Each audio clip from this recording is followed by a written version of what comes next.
All right, boys and girls, we are back with another edition of the Federalist Radio Hour. I'm your host, Ben Domenech.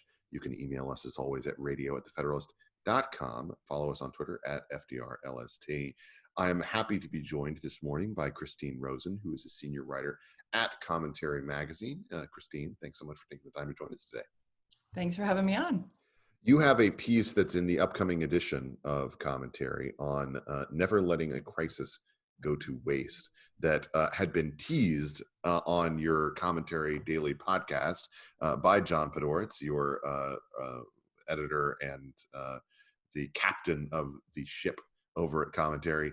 Yes. I wanted to talk to you about that, but first off, let me just ask, you are based in D.C., unlike the New York denizens who make up the rest of Commentary, and I listened to your comments on the experience that you had in the wake of a lot of the protests, the riots, the violence that we saw. Tell me a little bit, how are things going for you in DC, and what is your attitude towards the continued unrest that we see in the city?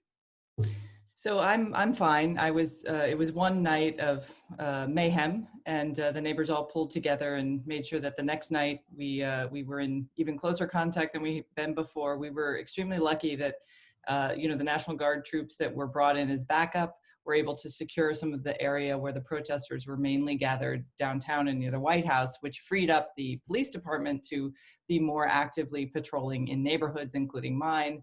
But it was one of those reminders that when law enforcement fails, not through any fault of their own, they were literally trying to control a situation further away. We have to rely on our own wits and on our own ability, in some cases, to own a weapon to protect ourselves and our property. So I had some really fascinating conversations, both with my own children and also with my extremely liberal neighbors, about property rights and about the Second Amendment. And I think a lot of lives and minds were changed over the course of the week.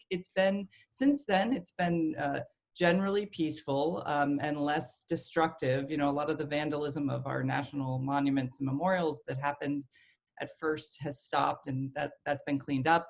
The National Guard troops have left Washington, and things are relatively calm. The next Saturday, there was an extremely large march that was generally peaceful. So everybody seems to be calming down, unless, of course, you're a small business owner in any of these neighborhoods that were looted and the boards are still up. My local CVS still has all the boards up, and it was pretty heavily damaged. The local pharmacies, including in communities where older residents used to walk to get their medications, are still recovering. So the long-term recovery process and the general trust and sense of safety that people have in their communities is going to take a lot longer to return. Christine, do you need to borrow a gun from me?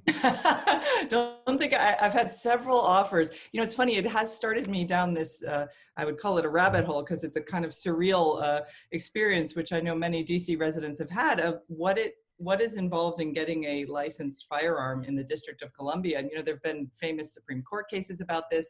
There is the DC police are now the only way, the only people who can accept a gun delivery in the district, since there's no selling of guns here.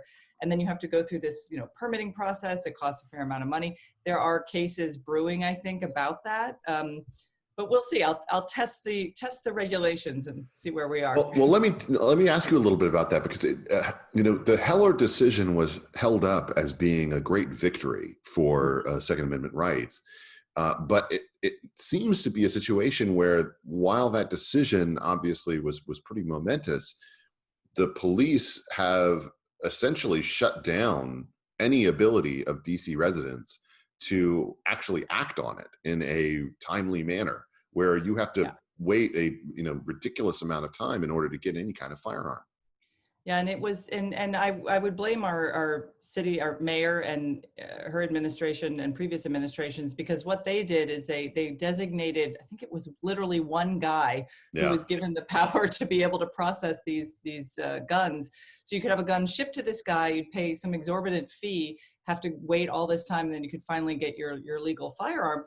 The cops are now doing that because he, for some inexplicable reason, stopped processing those applications. So I feel bad for law enforcement. This is not, I mean, they didn't sign up to be gun dealers. This is not their job. It's really not their purview, and they have much better things to be doing right now. You could do that, or you could drive to Southwest and pay a guy on a corner and you could get a gun. Yes, there are plenty of guns in DC. Yes, there are guns everywhere in DC. But for those of us who want to abide by the law, it's much more difficult to get a gun.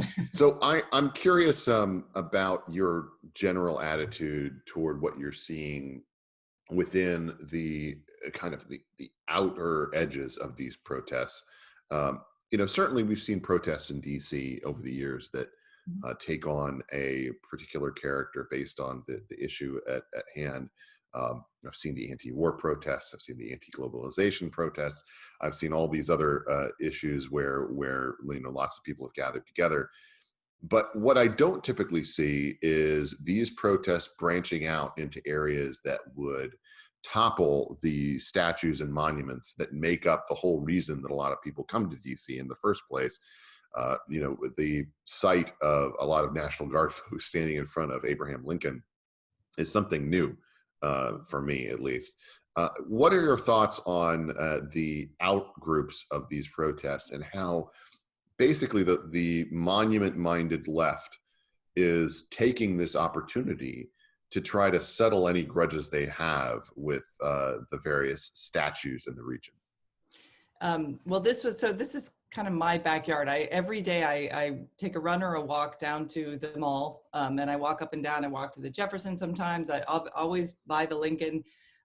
So when those photos were circulating on social media of the National Guardsmen guarding the Lincoln Memorial, I was so happy. I was like, thank goodness, because now they can't go in there and wreck this important memorial. They did hit the World War II memorial, which was appalling.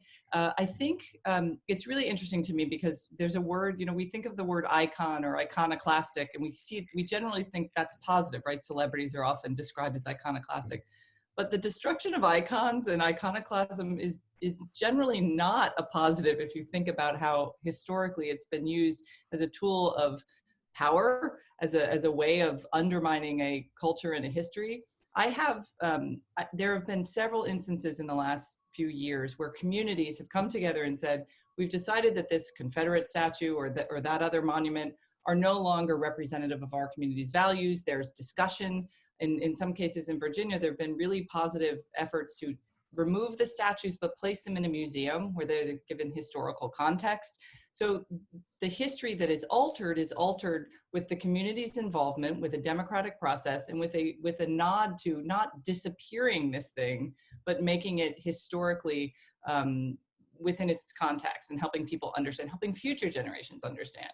What we're seeing now, I think it wasn't in Seattle, they pulled down Thomas Jefferson, and a week earlier, a friend had texted me and said, they're coming for Jefferson next. And I was like, oh no, no one will go for Jefferson. Well, they're toppling Jefferson. I mean, I get the Christopher Columbus anger because kids have been indoctrinated for 15 years now about how horrible Christopher Columbus is. But Jefferson, they're gonna come for Jefferson. I think it's an expression of power that these groups have always felt, but they now feel emboldened to act upon. And that's what's different. So I've lived in Washington for almost 25 years. I've watched all the protests. The Women's March was peaceful. The Right to Life marches every year are peaceful.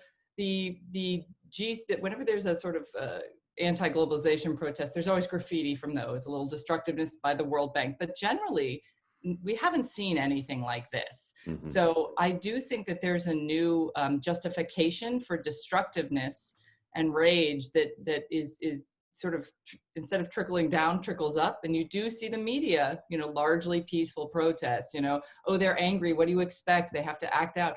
No, they don't. And I do think it's the responsibility of those of us who are on the more conservative end of the spectrum to say that is not how this is done. One of the things that, emerges from this is an awareness of how little history has been taught to a lot of these youngsters. there was some video going around yesterday of one of the protest organizers from the UK who honestly did not know who Winston Churchill was. She hadn't met him, Ben. She just hadn't met him yet. Sure, No, if you she haven't met met him, him she yet. would You haven't met enjoy him his yet. company. He's been in France this whole time. Actually, that's going to be a very interesting element of this. Just as a side note, I wonder how the final release of this Hamilton video will go. Now that, I mean, if you think about it, it's one thing to release Hamilton while Obama's in office and you feel like your cause is ascendant. It's another thing to release it in a moment in which, all of the people you're seeing right now are basically racist, evil people by our current standard. Right. It doesn't matter if they're being played by someone who's Hispanic or Black. They're going to, hear some backlash for it. You're glorifying, these folks who have nothing to glorify.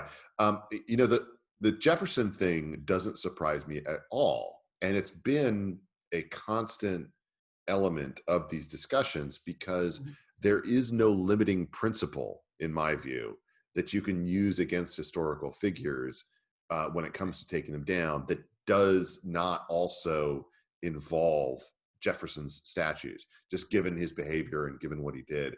And it's funny because this is the moment where you remember Twitter debates you had in 2017. Those are called trauma flashbacks. Yes, exactly. And Dave Marcus, our New York correspondent, had a couple of those along those lines, and had pointed this out, and people really were in denial. They were like, oh no, that'll never happen, because we put him on a pedestal because of writing the Declaration and his role within the founding. But of course it's going to happen. It will always happen.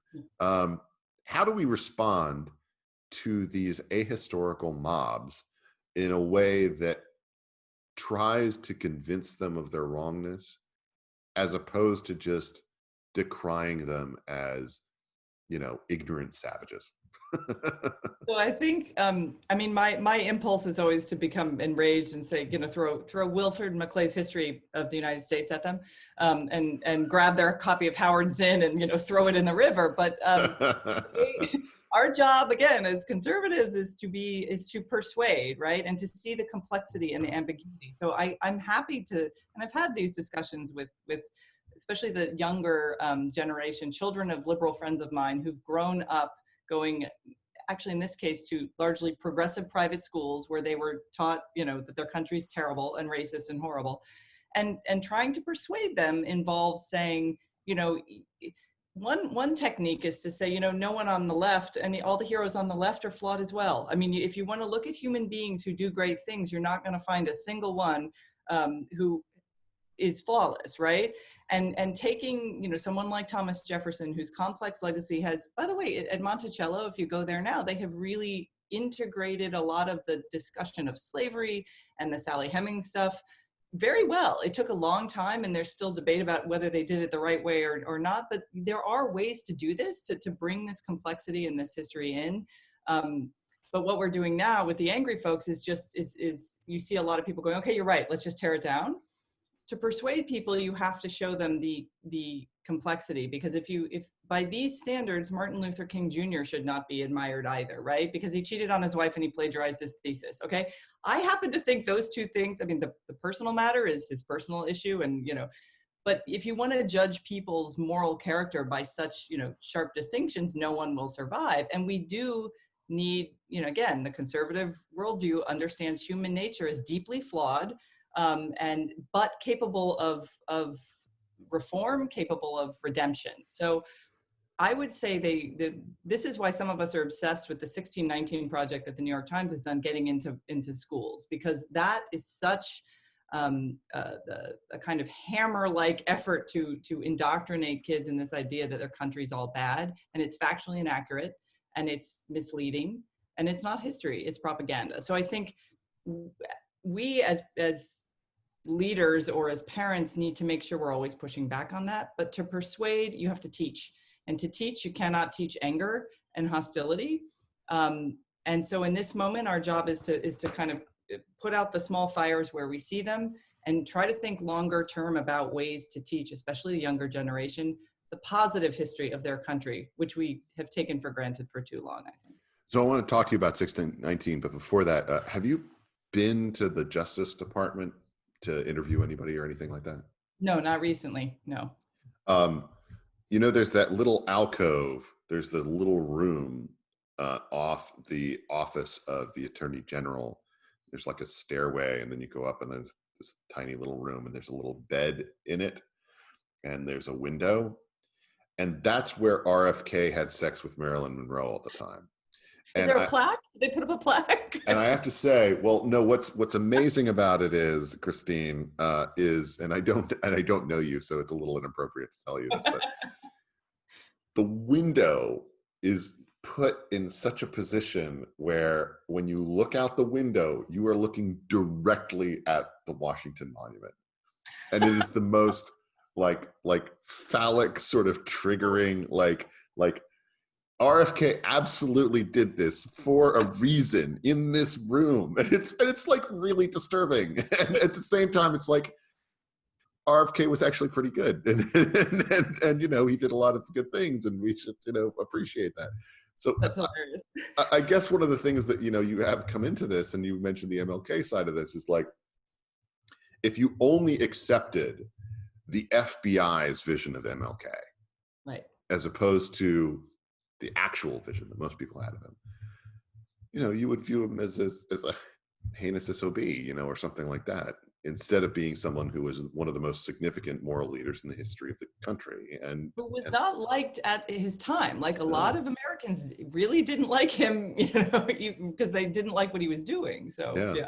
But he was right. And so we should, yes. and I think that we have to have this more balanced appreciation of these leaders. Let's circle back to 1619. Nicole Hannah-Jones obviously won Pulitzer for this, along with other folks at the New York Times. As you said, it is a history. It is not actually accurate. It is propaganda. And I'm very concerned, as someone who has a young child quickening in the womb of my wife upstairs. Congratulations, by the way. Thank you. I'm concerned about the freaking schooling. Like, what are they, if they're teaching this now, what are they going to be teaching in 9 or 10 years? It seems insane to me. How can parents who want their children to learn the actual history of the country balance against this type of project backed by the full weight of the government and the power of the New York Times? It's challenging, but it's useful in this way. So my kids actually, at their middle school, they go to a DC public middle school, they brought home worksheets from the 1619 project. I said, oh, this is an excellent moment for discussion. Already? Wow. And it really is oppression worksheet. It was an oppression worksheet. So they're white males. So they have gone to DC public schools since kindergarten. So they've had more African-American. Mind if I ask, how old are they? They're going to be 14 this summer. And what was on this worksheet? So it was basically, what are all the ways that African Americans have been oppressed by the United States? How is slavery a systemic problem, and why should we consider 1619 the beginning and the founding? And it was an attempt to, by subtle erasure, eliminate the founding. So in my sense, it's like, by emphasizing 1619, you are actively trying to suppress what in 1776 they were attempting to redress about 1619. So there was that discussion. But it was the oppression sweepstakes aspect of it that really bothered me. And the teachers, look, I feel for the teachers. They have a lot of students. They're given something with imprimatur of the Pulitzer Center and the New York Times. All very carefully and well done for them. And they're handed this packet and said, look, here's an easy win for you. I wish my kids, the thing that I've seen in their schooling that they've missed out on, which is important for understanding and placing in context the 1619 project, they don't get a lot of world history, right? So when you hear that your own country was founded in this terrible way and that we've still not met our own burden of equality, they have nothing to compare it to. So I was like, what do you think Europe was doing for hundreds of years? Like hundreds of years. They're fighting and killing each other over religion, over that. I mean, the revolutions, kids don't have a context for the great gift of being born in this country. Have you had that conversation with your children? And I've thought about this, where you just sort of sit them down and you say, so just so you know, the entire history of humanity is one of war and famine and pestilence and subjugation and slavery and bad people ruling over bad people and treating each other terribly, murder and mayhem. And basically you have the great good fortune to be born in a period in which, at least for the last couple of centuries, this was at least a little bit diminished. I mean, the one takeaway I will say, having discussed it and looked at the materials for the 1619 project with my kids, I said, here, you know what this project seems to want to do, but does badly, is try to talk about dignity, human dignity, right? They're saying we need to dignify these lives and make sure that they remain part of the story of this country. And on that, I'm 100% on board with. But the way to encourage others to feel, to understand dignity and to respect fellow individuals isn't to argue that the entire system is rigged against particular people and not others, to argue that efforts to reform that system, including a war where hundreds of thousands of people lost their lives, it really is just a blip and shouldn't count. It's the systemic part of this that I think we see in that project. We see it right now with discussions of law enforcement. It's an abstraction and it's an easy way to turn into ideological battle, something that's actually extremely complex. Every interaction with the police, for example, has a lot of extenuating circumstances, but it's much easier to say cops are racist, the system is racist, moving on. So let's talk for a moment about your piece for the next issue of Commentary. The idea of not letting a crisis go to waste is one that my friend Rahm Emanuel obviously, he made the mistake, as Krusty the Clown says, of saying the loud part soft and the soft part loud. Yes. But it is true, and it is one that the left is very good at, I would say. Tell me a little bit about both your thesis and what you think the left is attempting to do in this particular moment. So this all started as a conversation with John Podhoretz, my boss. He said, we were talking about things we were noticing that were not COVID-19 related discussions about public health. I must interject something for a moment. John is someone who, as the Coen brothers say, has the gift of gab. Good way, though. and so I'm at least envious of the fact that I feel like every article that I see in Commentary comes out of some conversation that is had with him, perhaps in an elevator or, randomly at some point. But anyway, continue. Yes. So he's the best editor in the sense that he has like 10 of those ideas in an hour. Yeah. And even if only one of them turns into gold, like that, it's amazing. It's actually, I aspire to it. Yes. It's a great gift. But this started as one of those conversations. We'd been all talking about the pandemic. And so I said, well, I'll just start looking around. I'll see what I can find. And what I found was, and the article sort of just tries to give a glimpse from various, from policymakers, from ideologues, from journalism, that looked at the pandemic as an opportunity to pursue progressive legislation or progressive policy agenda that could never pass if we weren't in a moment of crisis. So a lot of people probably remember when the relief bill was being discussed, suddenly universal basic income was back on the table. Everybody should get paid, universal basic income, because as we see, we need this, the government should do that. We saw this with healthcare discussions. It was like, well, clearly we need, Medicare for all, because otherwise this wouldn't have happened. But you also see it in the kind of ideological agenda, the identity politics stuff, right? So one of the most extreme and hilarious reports came out of the state of Hawaii, which had a commission about all the things that they would do as a result of COVID, including destroy capitalism, because obviously without capitalism, we wouldn't have had a pandemic. I mean, it's funny in the sense that it's so bizarre, but it's very mainstream on the progressive left. And, the Guardian had a bunch of pieces about this, and there was a huge push by environmentalists to say, isn't it amazing? We go outside, the air is clean, there are no cars. This is the utopia we should actually put into law right now so that we never go back to the horrible time. Jonathan Safran Foer, the novelist, going on and on about how no one will ever eat meat again, which prompted me to take my kids, take out hamburgers. Can we just say for a moment that like just shut up, Jonathan? I'm sorry. I'm so tired of him. But yes, no, I saw that. It's ridiculous. I mean, it's one of these things where you want us to live like this permanently. We can't live like this for 3 months.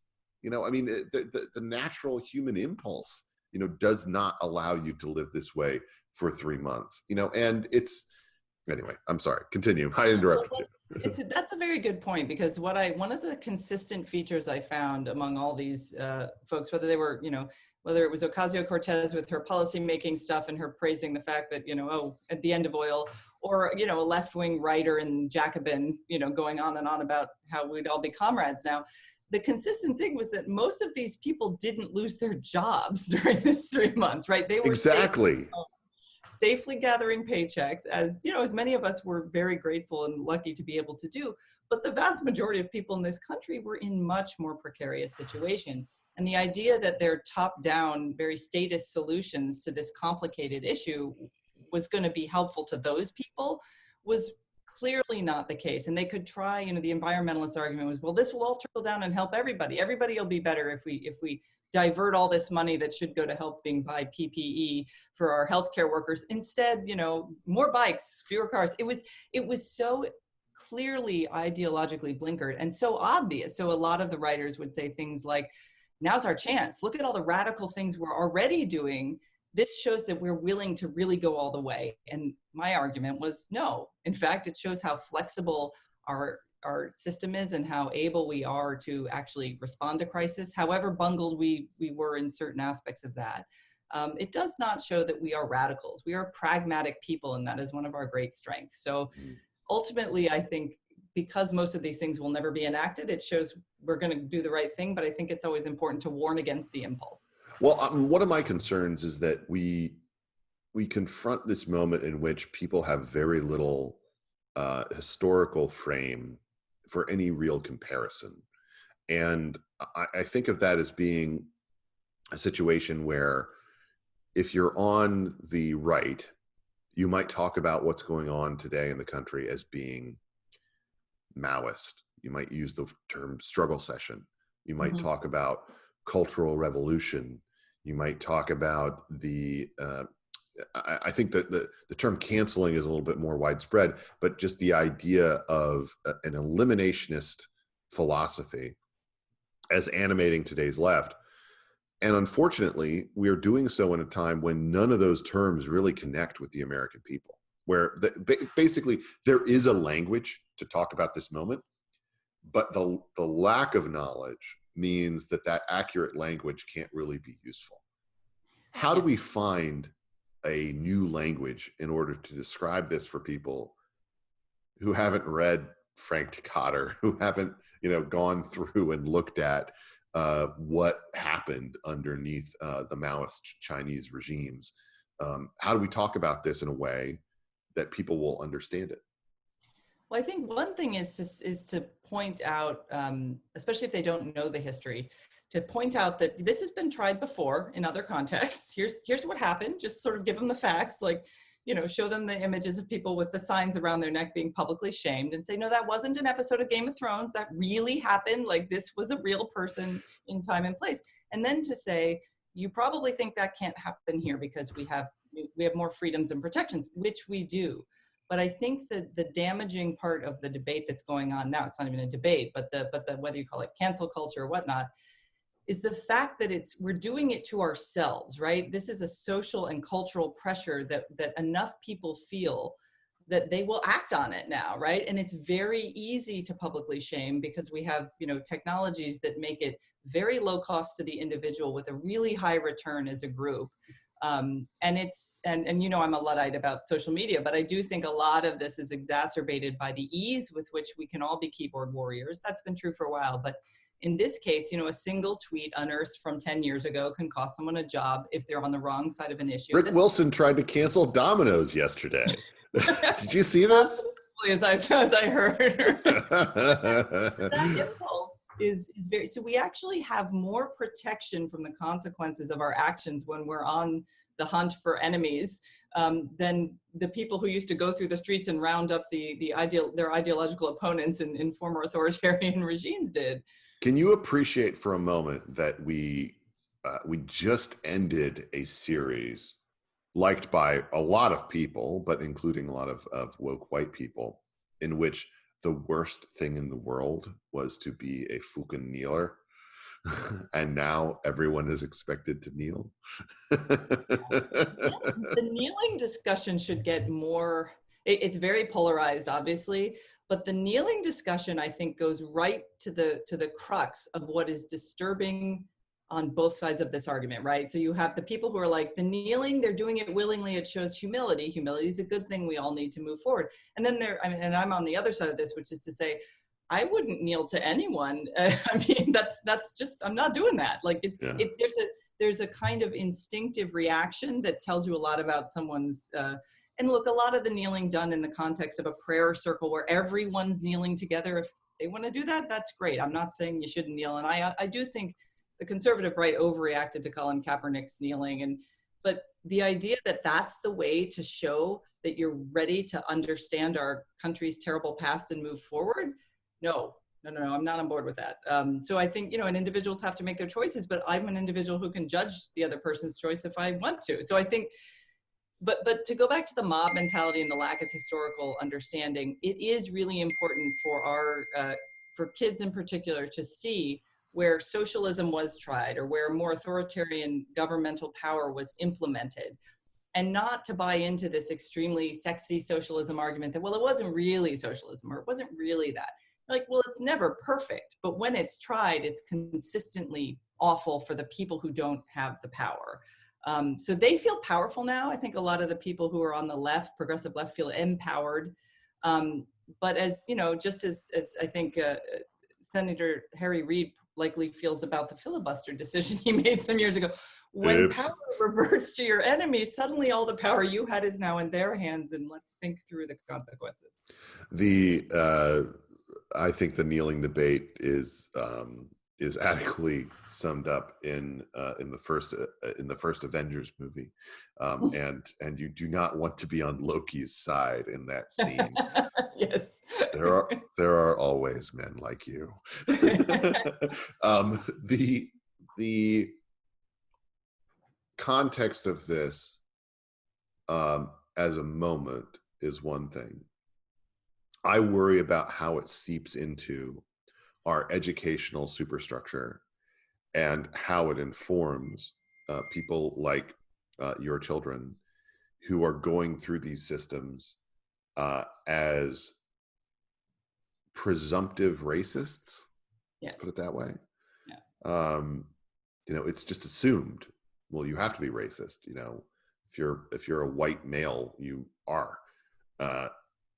That is something that I'm very concerned about, because I think that if you have that presumption advocated for enough, loudly espoused, and as part of essentially, your curriculum, your program, mm-hmm. then there are a lot of people who, not because they're weak-willed or because they, don't have the right instincts or anything like that, but just because they're not prepared with any kind of alternate vision, will assume that this is true and will accept it as being accurate about themselves. Mm-hmm. I mean, if you're a parent, how can you guard against that? I mean, do you just have to kind of create a shadow curriculum that basically says, okay, they told you this today, but here's the actual truth, and let's talk about it? Well, and I think this is why the debate over speech is so crucial, right? Because even if you prepare your children to go into a world where people are going to disagree with them and sometimes cite propaganda rather than evidence to do so, and to invoke their feelings as trumping any sort of factual information you might present, which happens all the time, as we know, even if you do that, speech is now weaponized in a way that your opponent can say, well, now you're wounding me with your words. And so those words can't be used. And we're seeing these little things here and there, stuff that conservatives for decades have warned was going on in academia. And we were scolded that we were overreacting. Oh, it'll never happen outside of academia. It's just those crazy professors. Of course it All wasn't. college kids say silly things. Don't worry about it. They'll outgrow it. No, they're not outgrowing it. So I think that the protection of speech and the protection of the idea, not only that you get to say whatever you want, not that you're going to get a platform for it, but you're allowed to say what you want.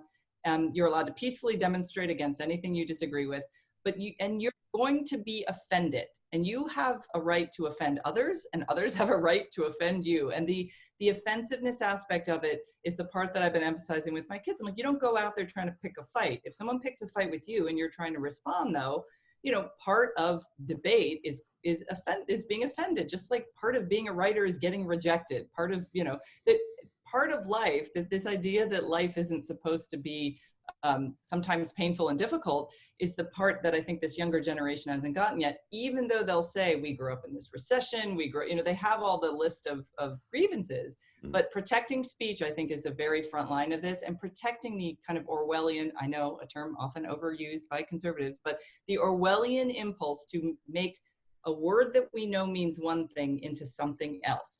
So a peaceful demonstration is not peaceful if people are being punched, killed, and rioting and looting is going on. That is no longer, the word peaceful doesn't apply there. You can say most of the people there were behaving peacefully, and then this other group at the demonstration were not. But that part of it, the language part of it, really concerns me the most right now.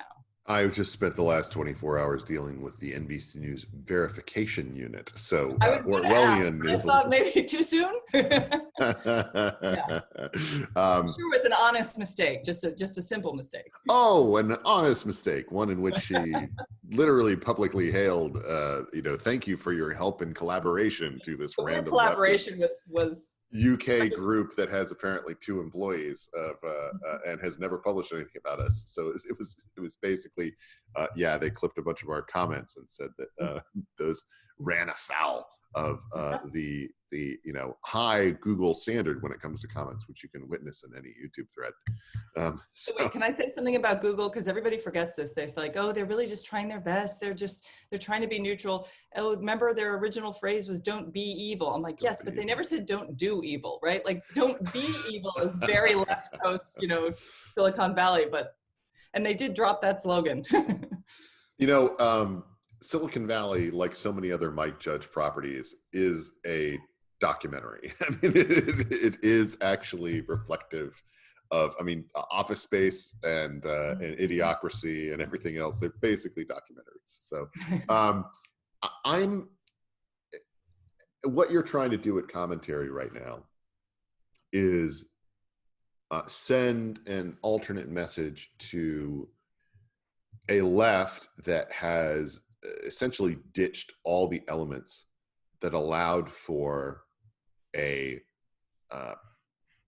healthy conversation with them. Let's put it that way. Mm-hmm.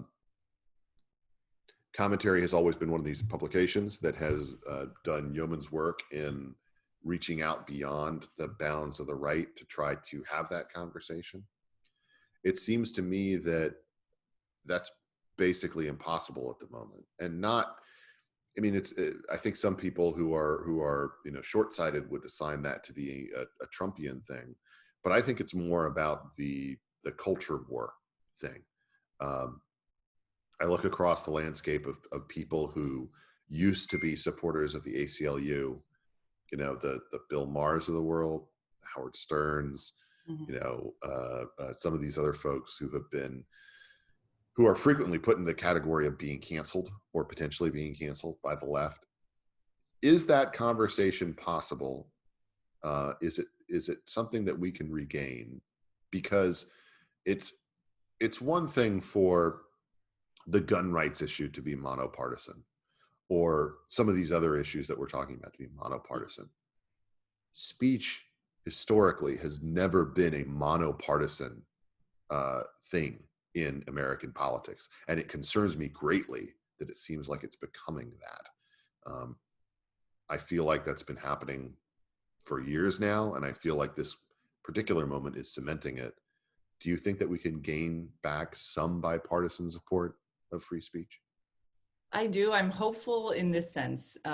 In the last few weeks, as we've seen the kind of crazy denouement at the New York Times editorial page, and also the reaction to mainstream liberal journalists doing things like sending a tweet that links to academic research whose outcome they're like, oh, this is interesting. And it's interesting to them because they're good journalists who found something counterintuitive, found How some dare they? actual evidence for it, and thought, hey, friends, look, let's check this out, and lose their jobs over it. So there's a whole group of people who I think politically and ideologically I'm on the opposite end of the spectrum from, but who are quietly to each other and to some of us sending, you get the emails, it's like, that was a really great piece. I'm not going to tweet it because then all my colleagues will pounce on me.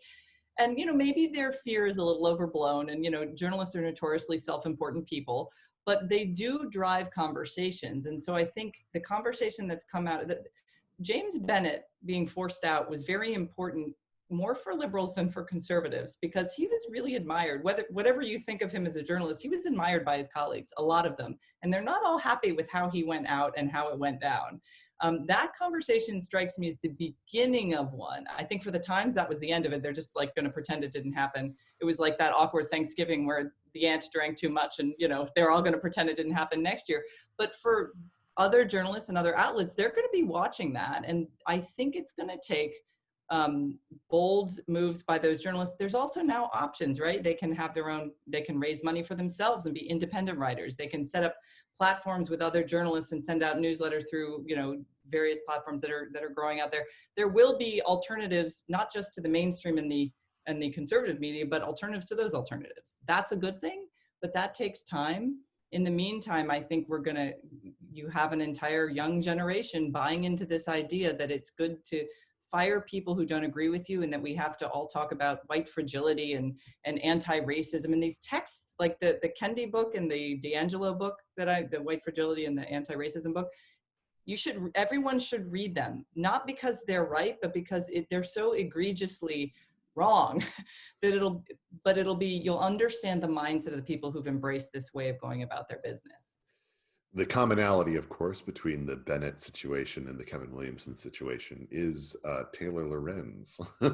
So Don't get me started on that. Yeah. woke I'm not white, on Twitter. woke white women, the most dangerous factor in our current discussion. But the white liberal woke progressive women are more extreme about race relations than African American progressive. Like it is a weird thing. No, I have this whole thesis that they've taken over all of these protests and things. And I mean, it's inspired in part by the fact that there were all these woke white women who were stomping on the statue of Columbus. But if you look at like the actual arrests, they are vastly overrepresented in terms of the people who are doing actual violence. So yes, no, we need a piece along those lines. Christine, thank you so much for taking the time to join me today. It's really a pleasure. I hope people will look for your piece in the next edition of Commentary, also at the website, and that they will subscribe to the Commentary Daily Podcast. Thank you for joining me today. Thank you so much. I'm Ben Domenech. You've been listening to another edition of the Federalist Radio Hour. We will be back soon with more. Until then, be lovers of freedom and anxious for the fray.